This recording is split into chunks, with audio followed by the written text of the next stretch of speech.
et bonjour également à l'ensemble des panafricains. Voilà, merci donc à vous. Nous sommes au lendemain des assises nationales de transition qui sont tenues les 14 et 15 octobre du côté donc du palais Ouaga 2000. Le président de la transition, président du Faso, chef de l'État, c'est bien sûr le capitaine Ibrahim Traoré, que l'on appelle affectueusement IB, du côté donc du Burkina Faso. Est-ce que vous pouviez tout de même nous décrire l'ambiance qui se vit donc au lendemain de ces assises? Alors, merci. L'ambiance aujourd'hui au Burkina Faso, c'est la quiétude, c'est le retour à l'ordre normal. L'ensemble de la population va à ses occupations comme si de rien n'était. La tension populaire de tous ceux-là qui sont sortis pour réclamer IB est retombée d'un coup, laissant tout le monde, en tout cas, occupé à ses affaires. Donc, il faut dire que on sent une nouvelle ère qui est en train de s'annoncer pour le Burkina Faso. Et c'est d'ailleurs ce que nous croyons et nous prions vivement que ce soit ainsi, même si on n'occulte pas que ça ne peut pas être un fleuve tout tranquille.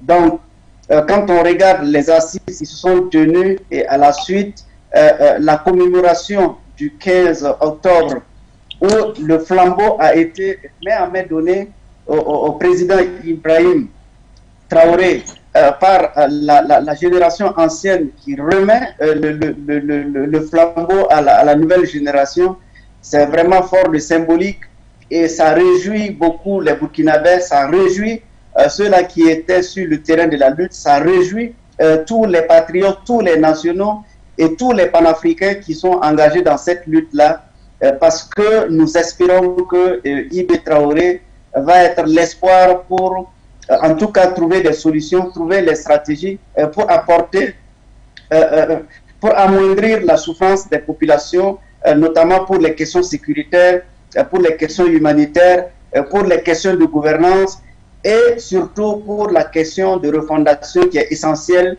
pour relancer véritablement le Burkina Faso. Donc, c'est cette ère-là qui anime la ville de Ouagadougou. Les acteurs de la société civile se concertent parce que il faut savoir qu'au sortir de ces assises, il est prévu qu'il y aurait un gouvernement qui serait mis en place, un gouvernement de 25 membres. Il y aurait aussi la mise en place de l'Assemblée législative de transition où c'est 71 députés qui seront désignés. Donc, il faut dire que tous ceux-là qui, en tout cas, s'inscrivent dans la dynamique de gestion de l'appareil d'État ou de la conduite de ces organes-là s'activent et ce sont les concertations qui se multiplient de part et d'autre, ce sont les rencontres qui s'organisent pour témoigner, en tout cas pour participer à la gestion de la nation. Rien que hier, avec quelques membres de la société civile qui se sont réunis pour remercier leurs militants, pour être sortis, pour battre le pavé, pour cette lutte-là, pour soutenir effectivement les efforts, le coup d'État et qui a permis l'avènement de Traoré. Il était temps de remercier l'ensemble des militants de plusieurs organisations qui sont mises ensemble pour remercier leurs militants et les populations à la base qui ne font même pas partie d'organisations et qui sont sortis pour soutenir l'action noble que nous espérons va être libératrice pour notre pays.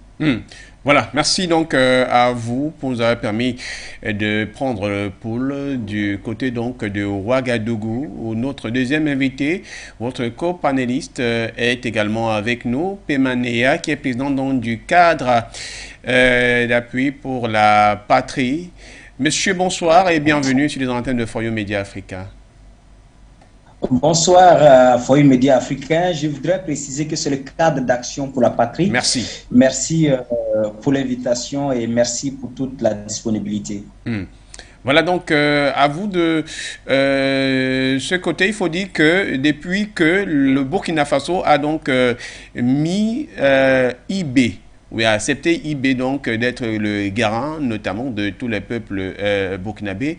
Une formation du gouvernement qui a été faite notamment avec également une formation de l'Assemblée législative qui est portée à 71 membres.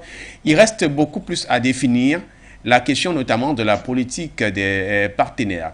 Alors, dans ce sens-là, il y a plusieurs différents antagonistes qui sont justement dans une position de pouvoir se targuer d'être ceux-là qui peuvent accompagner aujourd'hui le Burkina Faso.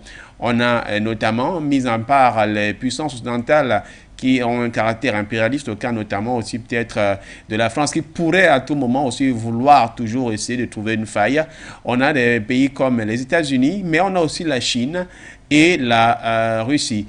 Et dans ce cas, du côté de la reconnaissance de la société civile, ça se discute certainement beaucoup dans l'option qui pourrait être notamment celle de la volonté du peuple en ce qui concerne les différents partenariats. Bien sûr, il faudra également préciser que le gouvernement n'est pas encore mis en place. C'est le nombre de ministres qui a été défini lors des assises dans 25 et puis également le nombre des membres pour l'Assemblée législative, la LT.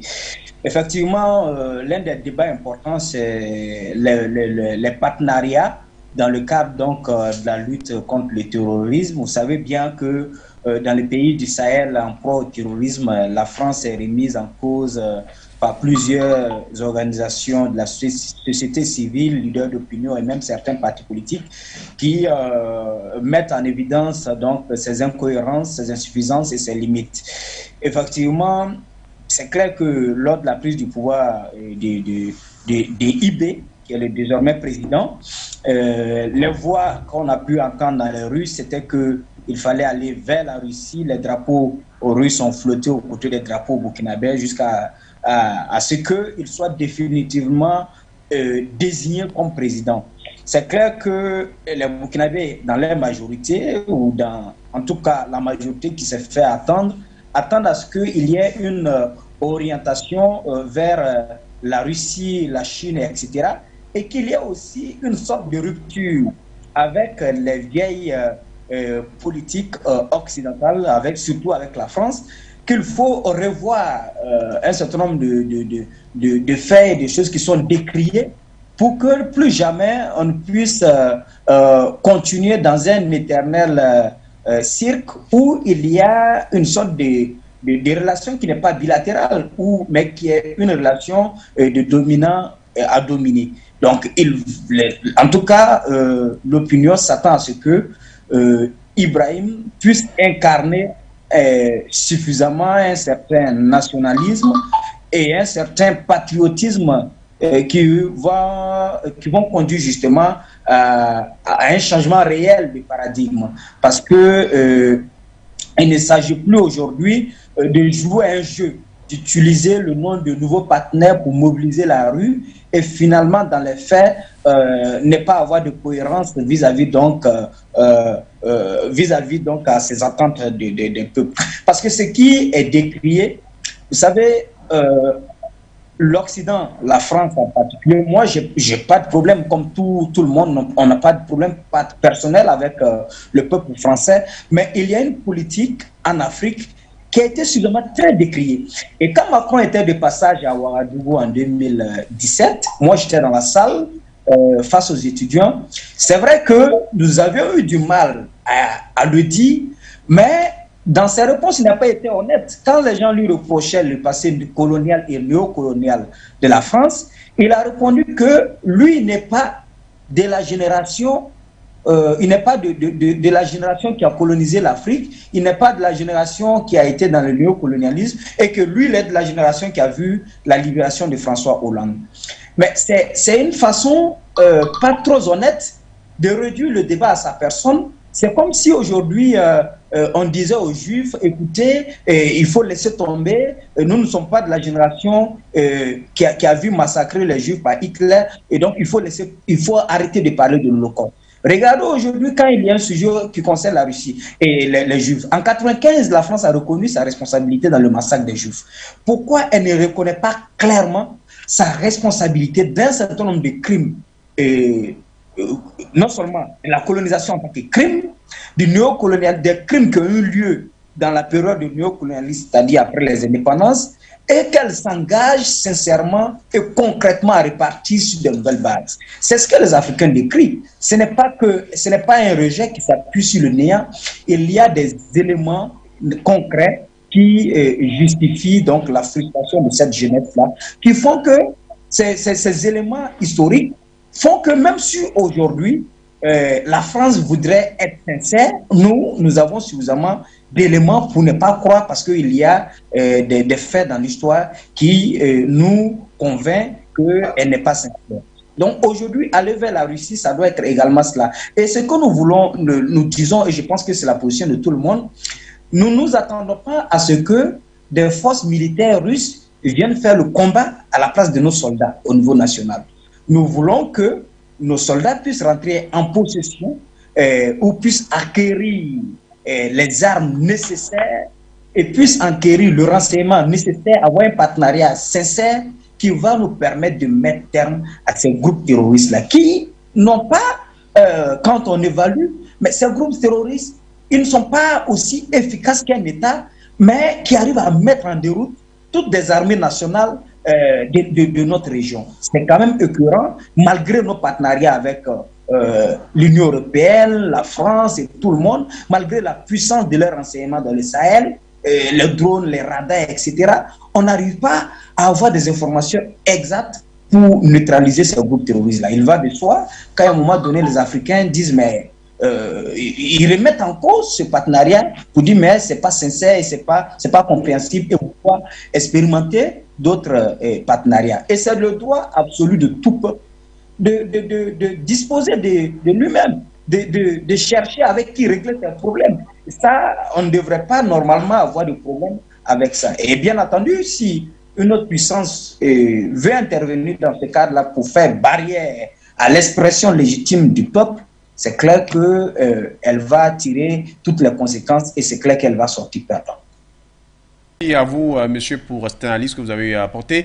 Navalou Medoulet, vous avez écouté votre copanéliste qui est également aussi votre compatriote au Burkina Faso. La question notamment du partenariat qui est beaucoup plus en échange. Parmi, justement, il a évoqué la question des nouveaux partenaires et la rupture avec les anciennes puissances coloniales. La Russie est justement le partenaire qui est le plus évoqué, mais ce qu'il a encore beaucoup plus souligné, c'est que, et là également nous partons, si la Russie, elle est là, on attend beaucoup plus cette Russie sur un aspect sécuritaire. Bien évidemment, c'est le premier champ de bataille d'ailleurs des nouvelles autorités pour que le Burkina Faso, également la sous-région du Sahel qui est ancrée dans un certain terrorisme avec le djihadisme, soit justement libre, ou du moins les États avec leurs armées aient la capacité nécessaire de pouvoir faire une certaine riposte.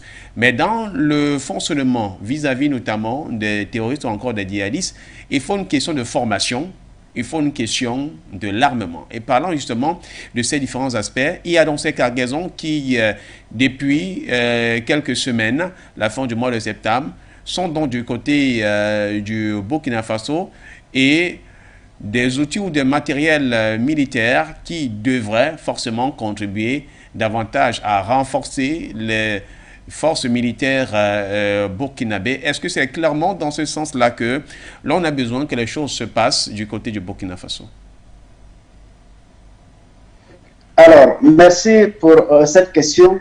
Je vais rappeler pour dire que au dernier jour du pouvoir de Damiba, on a entendu, en tout cas dans les ondes, que l'Union européenne et la France étaient disposés à tout cas à donner des armes ou du matériel militaire aux soldats, et ce serait peut-être du vieux matériel. C'est ce que du reste en tout cas avait été annoncé au dernier jour du règne du pouvoir de Damiba. Avant de répondre à votre question directement, je vais rappeler aussi que du temps de Roch-Marc Christian Kaboré, où la question de diversification de partenariat était posée, et cette question avait été posée par beaucoup de Burkinabés qui demandaient au président Roch-Marc Christian Kaboré de diversifier ses partenariats. Et je pense qu'il avait vite compris que cette volonté du peuple-là devrait être regardée de près et mise en œuvre. Et il s'était attaché, en tout cas du côté de la Turquie, c'est ce qui a été annoncé, un partenariat. Et de ce partenariat-là, il était question d'acquérir des drones et du matériel militaire et également des hélicoptères. Et jusqu'à ce que Roch Marc Thiantom, on n'avait pas eu l'annonce officielle que du matériel avait été acquis. Et c'est quand Damiba a fait le coup d'État, et c'est là qu'on a encore entendu des murmures pour dire que c'est Roch Marc Thiantom qui bloque la commande qu'il avait passée. Et par la suite, encore, on nous a dit les hélicoptères sont arrivés, les drones sont arrivés et qu'ils sont en train d'être testés. Et on nous dit d'ailleurs que Roch Marc Thiantom était parti avec en tout cas les hauts gradés de l'armée et tous ceux-là qui étaient au niveau de la stratégie de la défense pour les questions de terrorisme et de sécurité. Donc, du coup, on ne comprenait pas pourquoi est-ce que toutes ces personnes qui étaient au courant qu'il avait déjà engagé des actions nobles pour venir à bout du terrorisme, ils se mettent en arrière-plan encore pour mener ce coup d'État. Donc, il y avait toutes ces interrogations-là qu'on nous avait servi. Jusqu'à là, on n'a pas eu de réponse concrète. Et c'est là, au lendemain de l'insurrection populaire qui a accompagné le coup d'État d'Ibrahim Traoré, qu'on nous relate très exactement le palais aérien qui a consacré, en tout cas, l'arrivée de matériel militaire et dont vous avez cité tantôt. Nous avons été très clairs dans notre position et dans notre lutte. Nous avons compris que pour vaincre ce terrorisme-là, on a besoin d'un partenaire. Et j'ai rappelé tantôt pour dire que depuis que les terroristes ont attaqué le Burkina Faso, on n'est toujours pas arrivé à dire qui est le terroriste au Burkina Faso. Contrairement au Mali qui a été très clair, qui a défini son ennemi et il a dit mon ennemi c'est la France. Mon ennemi dans cette question de terrorisme c'est la France. Au Burkina Faso, depuis le temps de Roch, on nous demande qui est en train de semer la mort au Burkina Faso. Et jusqu'à aujourd'hui, on n'a pas encore qualifié qui est cet ennemi-là. Nous souhaitons qu'on puisse le qualifier, d'autant plus que il y a des partenaires comme la France, comme l'Union européenne, comme l'Occident dans sa globalité, qui depuis belle lurette se trouvent ici comme partenaires. Mais quand nous analysons ce partenariat, il est beaucoup plus économique. C'est un partenariat de prédation sur nos ressources. C'est un partenariat d'accaparation de nos richesses. C'est dans ce sens-là qu'ils sont excellents dans comment s'organiser pour piller nos ressources. C'est dans cette action-là qu'ils sont excellents avec la complicité de nos dirigeants. Mais quand il s'agit de questions de terrorisme, nous les voyons beaucoup plus brillants dans la vente d'armes à ces groupes de terroristes et à ces groupes de mercenaires. Ce n'est pas nous qui le disons, c'est les rapports même qui le disent que les armes qui sont utilisées au Sahel, voici ceux-là, les armes, ça vient de quel pays, ça vient de quel pays. Du reste, il n'y a aucun pays dans notre espace qui fabrique des armes. Alors, comment est-ce qu'on peut comprendre ça? Donc, comprenez que la population a fait son analyse, a tiré le son, a bien compris le jeu qui est en place et a décidé. Et c'est pourquoi lorsque elle est sortie massivement pour soutenir IBE, la première des choses, il faut changer de partenaire. Et pour faciliter le changement de partenaire, on dit qu'il faut aller avec la Russie. Il faut aller avec la Russie, pourquoi? Parce que la Russie a déjà montré des preuves, c'est au Mali et c'est notre voisin. Et c'est bien. Pourquoi est-ce qu'il faut encore aller chercher quelque part où il faut encore douter alors qu'on a des résultats ici qui sont probables?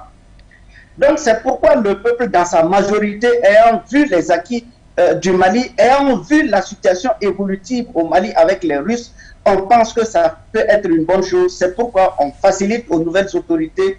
Il faut aller avec la Russie parce qu'en partant avec la Russie, ça va aussi nous produire des résultats. Ça va faire reculer le terrorisme. Ça va faire donner du sourire et de l'espoir aux Burkinabés de pouvoir voyager sur l'ensemble du territoire sans être inquiétés et en paix Et il y a, vous savez que cette question de sécurité fait que beaucoup de personnes qui travaillent en province ne peuvent pas travailler. On ne peut plus, il y a beaucoup d'élèves qui ne peuvent pas aller à l'école et on ne sait pas pendant combien de temps tout cela va prendre. Donc pour aller vite et bien, la Russie a déjà fait avec notre voisin. Il faut aller là-bas. C'est parce que là-bas, ça va aller plus vite, ça va nous soulager. Et nous avons bon espoir que le président Ibé a pris bonne note de cette ligne de conduite-là, de la volonté du peuple de diversifier les partenariats, mais avec un regard particulier sur la Russie. Voilà, merci à vous. Avant de revenir vers vous, chers messieurs, on nous signale que nous avons un appel en ligne. Monsieur, bonsoir ou madame, bienvenue sur Foyer Média Africa. Veuillez vous présenter. Oui, bonsoir. Bonsoir. Vous nous appelez d'où vous Oui, je m'appelle M. Alim, je suis à Molondou, à l'est du Cameroun. Oui. Je salue tout le monde sur le plateau, je salue l'intervenant, c'est-à-dire le Burkinabé. Oui, ma première question est d'abord la suivante. Il y a un numéro qui s'affiche là, de plus de quoi là, je m'ai oublié. Je n'arrive pas à comprendre. Donc, c'est à partir de quel pays qu'on appelle ce numéro ou bien de votre standard, moi je ne sais pas. Monsieur, tous les contacts qui sont là sont des contacts de standard. Vous avez fait comment pour nous avoir? Vous êtes en direct. Tous les numéros passent. Si vous avez une préoccupation au cours d'une émission, vous utilisez un contact. Oui, ok, merci. Bon, ce que je veux dire au Burkinabé intervenant, c'est vraiment nous tous, Africains, tout le peuple camerounais, en distinction, vraiment, nous les encourageons, nous sommes fiers de les écouter, vraiment, nous sommes avec eux matin, midi, soir, vraiment, et je vous encourage aussi sur le plateau. Bon, j'ai une question qui ne concerne pas le Burkina. Oui. Voilà. Ma question est la suivante. Les élections présidentielles au Brésil. Bon, vous savez, nous, pour avoir les vraies informations, si ce n'est pas sur Foyo, ce n'est qu'Afrique Média. Bon, nous, on ne connaît pas ce qui se passe exactement au Brésil. Je ne sais pas si vous pouvez nous faire un flash sur les élections présidentielles au Brésil.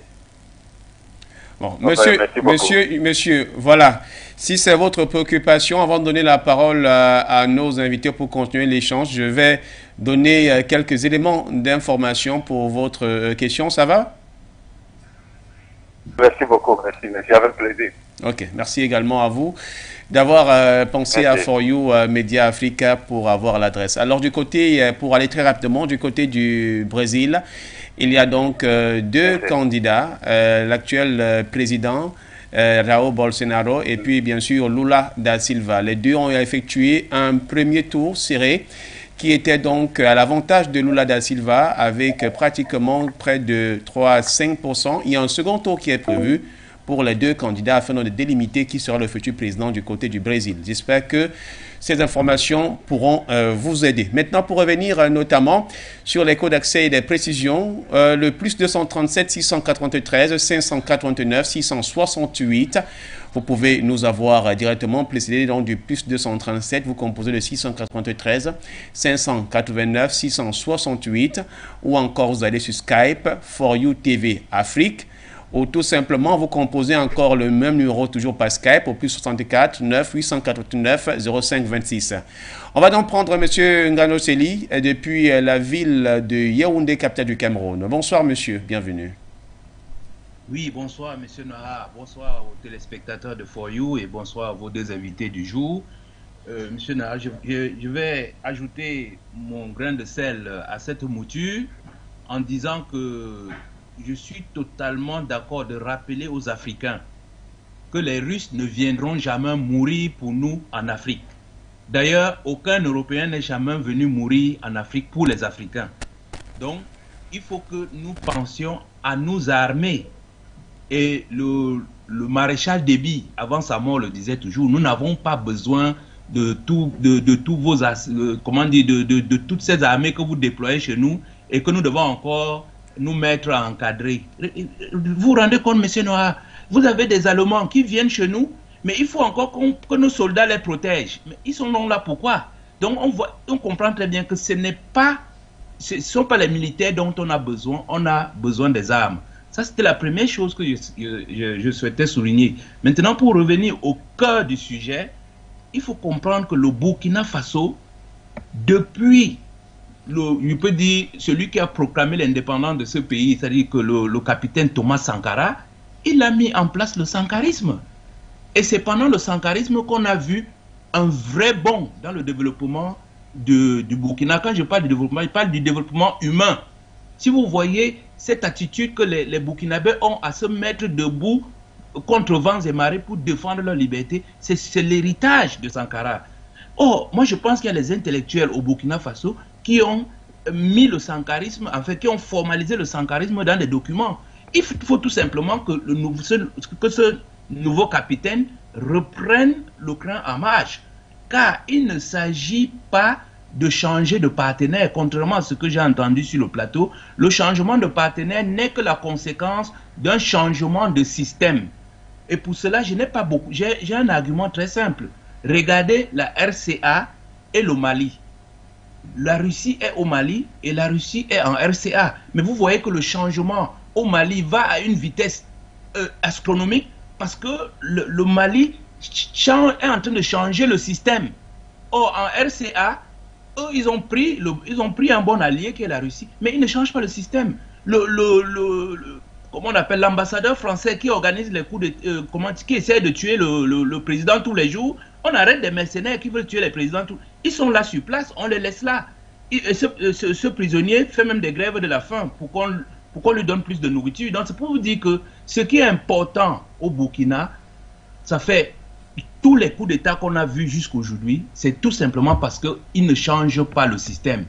Et si le nouveau capitaine s'organise pour changer le système, la conséquence directe sera le changement de partenaire. Donc quand on se focalise sur le changement de partenaire, je dis pour moi, c'est une erreur parce que je souhaite que le Burkina prenne le chemin du Mali et non le chemin de la RCA. Pour moi, la RCA a changé de partenaire, mais ils sont restés dans le système, avec le franc CFA, avec les ambassadeurs qui organisent des combats entre les tribus, qui entretiennent des groupes rebelles dans les pays voisins et tout cela. Donc, c'est de ça qu'il s'agit.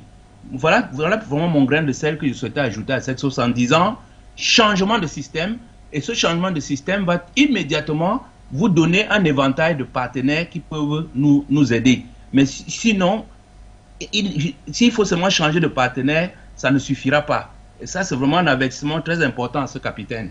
Merci de m'avoir écouté. Merci également pour votre contribution, M. Ngango Seli, depuis Yaoundé au Cameroun.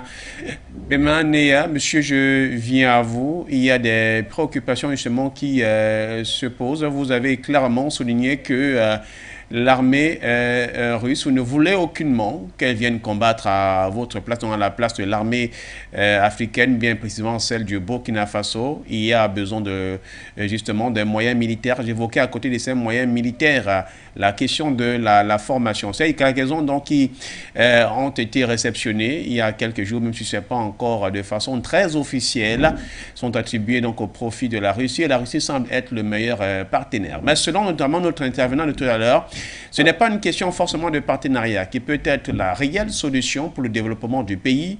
Il faudrait changer complètement le système. C'est une question systémique. Quel est votre avis?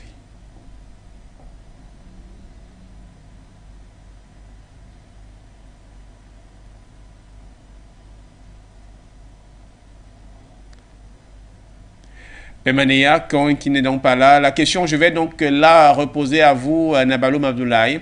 En l'absence, vous avez certainement suivi cette question, mais pour tenter de la reformuler rapidement. L'armement, c'est bon, la formation devrait suivre, mais ce n'est pas toujours une question de partenaire, puisque l'armée russe, aucune armée occidentale ne viendra d'ailleurs, bien qu'elle soit aussi philanthrope, mourir pour le compte de l'armée africaine, des armées africaines, encore moins celle du Burkina. Il faudrait complètement revoir le paradigme qui est le système. On change de système et on est sûr d'avoir de bons partenaires. Oui, entièrement d'accord avec cette idée-là. Et depuis le temps de Roch-Marc Christian Kaboré, on a toujours dit qu'il faut changer de paradigme. Donc, paradigme dans le sens de changer de système. Alors, quand vous voyez aujourd'hui la question du terrorisme au Burkina Faso, même avec le peu de moyens qu'on a, je vous donne un exemple. Lorsque l'attaque de Gaskindé s'est produite, c'est ça qui a été la chute d'Amiba, le lieutenant-colonel d'Amiba.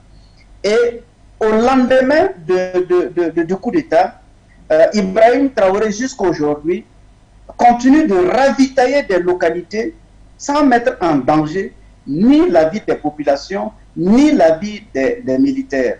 Mieux encore, le ravitaillement s'est accentué et aujourd'hui, en tout cas, on n'entend plus parler de question de vivre dans une localité donnée. Donc, pourquoi est-ce que, pour les régimes passés, on n'a pas eu cette idée-là de pouvoir, en tout cas, trouver les solutions les mieux adaptées par rapport à notre situation?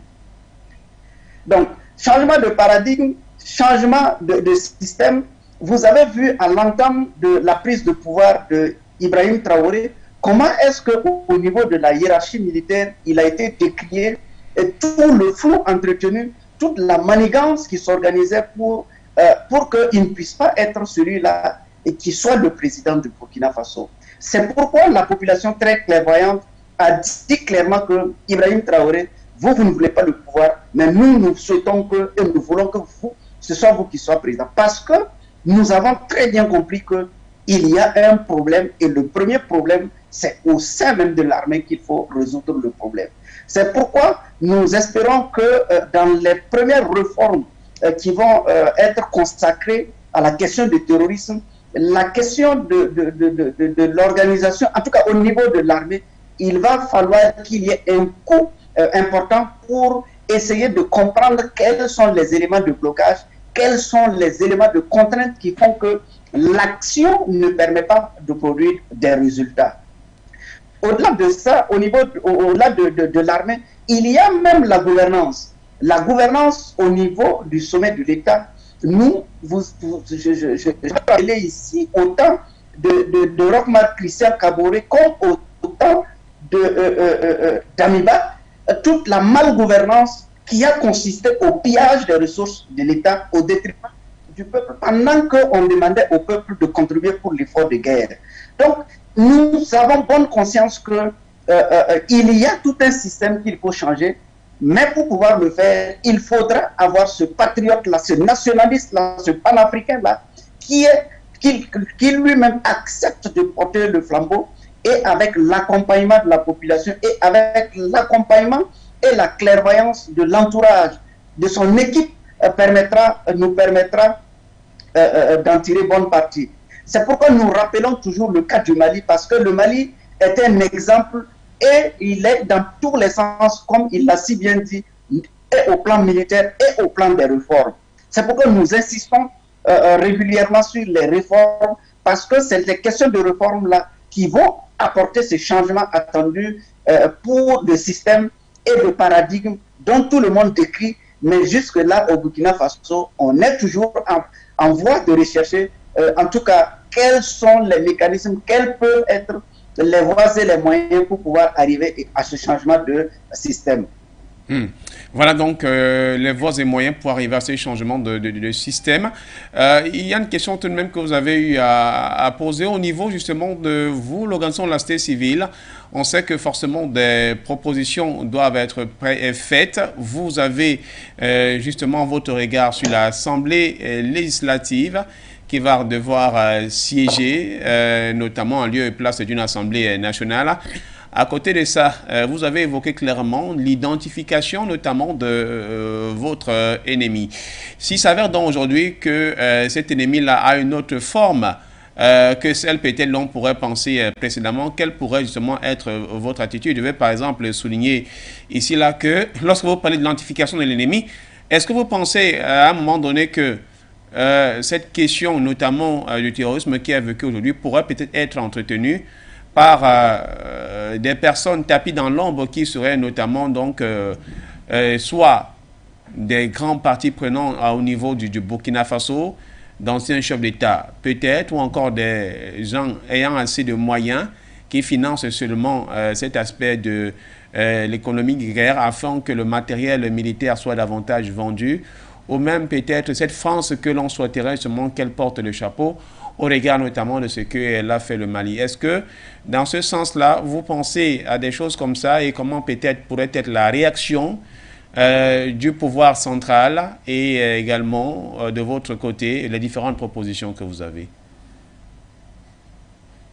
Oui, cette question, on l'a retournée 1001 fois pour essayer de comprendre qu'est-ce qui nous arrive. Mais de dire, et ce sont des faits réels, et quand on regarde depuis le temps de Roch, on a toujours dit que ceux qui sont en train de tirer, il y a entre autres des Burkinabés. Il y a entre autres des Burkinabés qui sont complices. Et on a arrêté certaines personnes qui revendaient du carburant, d'autres ce sont des vivres, je ne peux pas en citer, et d'autres même ont accepté d'aller s'enrôler pour prendre des armes contre leur patrie. Oui, nous sommes conscients de tout ça, mais nous disons qu'ils ne sont pas venus seuls, ils ne sont pas venus d'eux-mêmes, parce que nos pays étaient là, mais on n'a jamais connu autant de violence et d'atrocités. Il y a certainement une main invisible, une main qui instrumentalise, une main qui finance, une main à qui profite le crime. Voilà, parce que ces Burkinabés qui participent, on ne comprendrait pas comment, sinon on aurait rapidement débusqué d'où viennent les financements, comment ils obtiennent les armes, ainsi de suite. Non, c'est clair qu'il y a des Burkinabés qui sont complices, peut-être même au haut niveau, il y a des complices, mais ces complices-là, c'est parce qu'il y a une main qui instrumentalise, parce qu'il y a une main qui a choisi de nous déstabiliser pour des fins, en tout cas que inavouées, qui sont pour des fins qui en tout cas qui ne va pas profiter au Burkinabé. C'est cette question-là que nous retenons. C'est pourquoi nous pensons que pour arriver à résoudre cette question-là, il faut d'abord aller à l'unité. Il faut aller à l'unité, pourquoi? Parce que lorsque vous regardez depuis le temps de Roch et qui a été allongé avec Damiba, on nous a chanté la réconciliation nationale. Et dans cette question de réconciliation nationale, il était l'esprit qui vient, l'idée qui vient à l'esprit de tout le monde, c'est comment faire pour Blaise Compaoré, comment faire pour restaurer l'ancien régime, le régime de Blaise Compaoré. Et c'est ce que le président Damiba a tenté de faire, et c'est ce qui n'a pas marché parce que la population a très vite compris dans le jeu. Donc, pour dire que la réconciliation, elle n'est possible que s'il y a unité. Donc, nous lançons vraiment cet appel-là au président Ibrahim Traoré qu'il trouve les mécanismes possibles pour unir d'abord les Burkinabés face aux difficultés, face au terrorisme, face à toute cette souffrance-là. Parce que si on est Burkinabé, si on est patriote, si on est nationaliste, on ne peut pas être indifférent, on doit être capable, on doit être prêt à se donner la main, quelle que soit notre différence. Donc si nous arrivons à nous unir, à rassembler les Burkinabés pour défendre l'intérêt national, alors nous pourrons bouter le terrorisme, alors nous pourrons retrouver notre territoire. Et si on a retrouvé notre territoire, si tous les Burkinabés peuvent voyager et se déplacer partout, on peut s'asseoir pour régler la question de réconciliation. Mais nous comprenons tous ceux-là qui sont dans les questions de réconciliation au lieu d'appeler à l'unité. Tout ça, ce sont des stratagèmes pour semer la division toujours, pour créer la séparation entre les Burkinabés.